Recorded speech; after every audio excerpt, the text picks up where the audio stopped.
So ayan yung aming glass door. Nilagyan ko ng 913. Ayan o. Ha? So pagpunta nyo dito, hanapin nyo yan. Ayan o. Paatras na ako. Kaso ang taas ng araw eh. Kailangan para makita nyo to. Ayan o. Ayan. O ayan. Diyan kayo manggagaling. Yun yung lake ko. Ito yung parking lot. Yan lang yung parking lot. Nakalagay din yung yung tawag dito. Dito ako sa lilim. Pupunta ako sa lilim. Sandali lang para makita niyo. Ang ating parking lot 913A and 913B. Ayan o.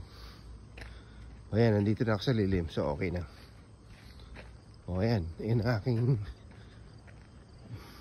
913A tsaka 913B. So papakita ko na sa inyo yung surrounding nito. O yan ang resort to. Ayan. Doon tayo sa unang-una. Ha? Doon sa unang-una yan. Pero yung buong resort yan. Yan na yung buong resort. Ayan. Okay. Tapos ayun pa. Marami pa. Yun. Oh. So pagpasok nyo dito bukas ay yan kayo daraan. Dadaan kayo dyan. Tapos dadaan kayo dito. Tapos magpapark kayo dito.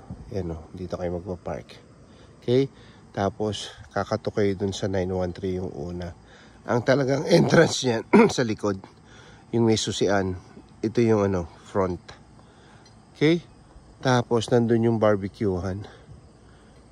So umaga pa lang dito. 9 o'clock pa lang dito.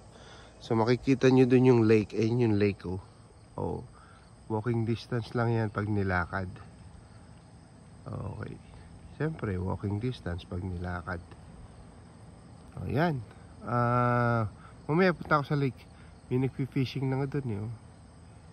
Oh. Yan.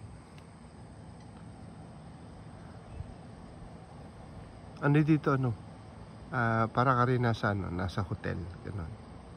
Okay? Bye!